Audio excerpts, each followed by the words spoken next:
श्री कृष्ण और सुदामा की मित्रता हमें इस दुनिया में दोस्ती का वास्तविक अर्थ और मूल्य सिखाती है। हमें हमेशा अपने दोस्तों की मदद करनी चाहिए, चाहे उनकी आर्थिक स्थिति कुछ भी हो। सुदामा श्री कृष्ण के बचपन के मित्र थे।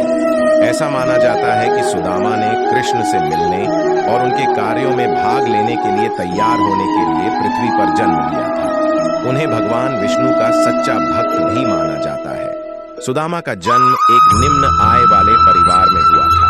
दूसरी ओर कृष्णा शाही पृष्ठभूमि से थे। हालांकि उनकी स्थिति के बीच का अंतर उनकी सच्ची दोस्ती या बंधन में बाधा नहीं बना। यही इस कहानी Krishna motivational story in Hindi Shri Krishna और सुदामा की मित्रता में बताया गया है। सुदामा और कृष्ण दोनों अविभाज्य थे।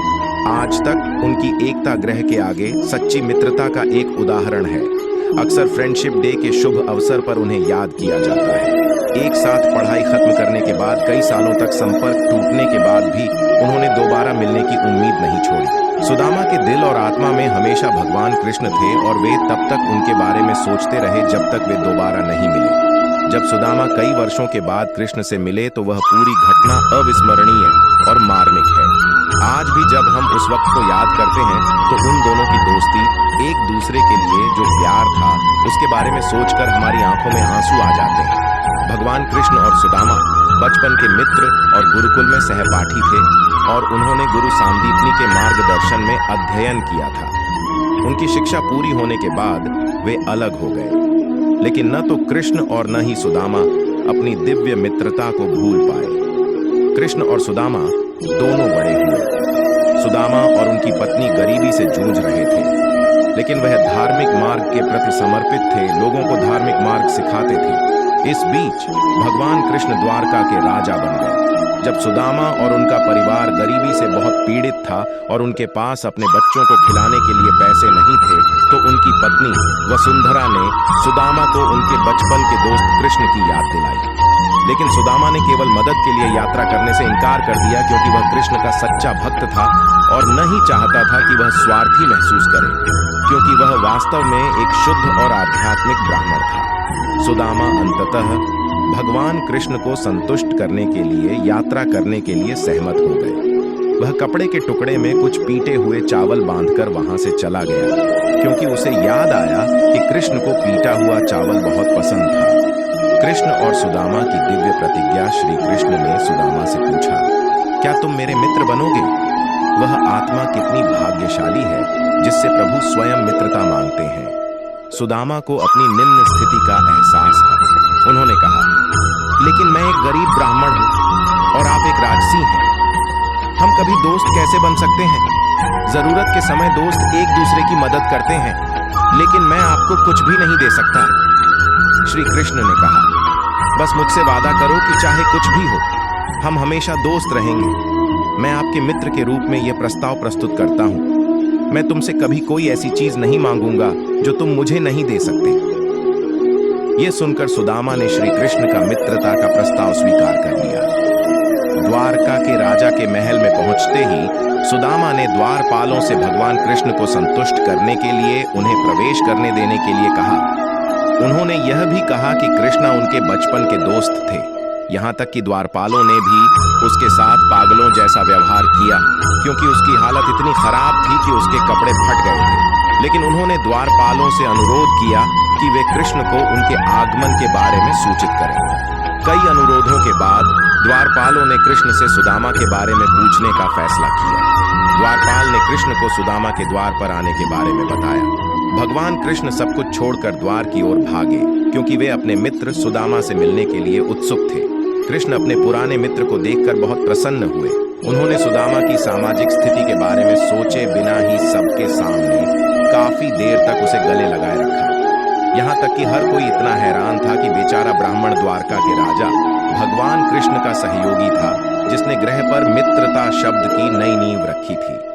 सुदामा वहां से वापस जाना चाहता था, क्योंकि वह नहीं चाहता था कि उसके कारण कृष्ण का जनता के सामने अपमान हो। फिर भी कृष्ण ने उन्हें रोका और अपने रक्षकों से सुदामा का अपने महल में स्वागत करने को कहा।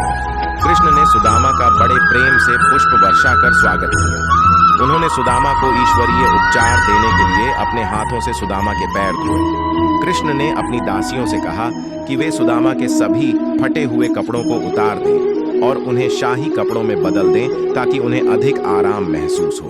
और सुदामा अपने मित्र कृष्ण द्वारा इस तरह के अप्रत्याशित शाही व्यवहार को देखकर रो रहे थे।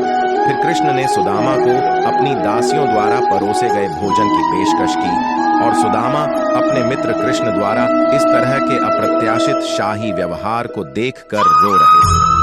भोजन के बाद कृष्ण और सुदामा ने आराम किया और अपने पुराने दिनों के बारे में चर्चा की। कृष्ण ने देखा कि सुदामा उनसे कुछ छिपा रहा है। उन्होंने धीरे से पूछा, और मुझे लगता है कि भाभी जी ने मेरे लिए कोई उपहार भेजा है। मुझे लगता है कि यह मेरे लिए कुछ स्वादिष्ट भोजन है। उन्होंने सुदामा से उपहार निकालने का अनुरोध किया। सुदामा ने इसे छुपा दिया क्योंकि उसे लगा कि यह छोटा सा उपहार भेजा है। मुझे लगता है कि यह मेरे लिए कुछ स्वादिष्ट भोजन है। उन्होंने सुदामा से उपहार निकालने का अनुरोध किया।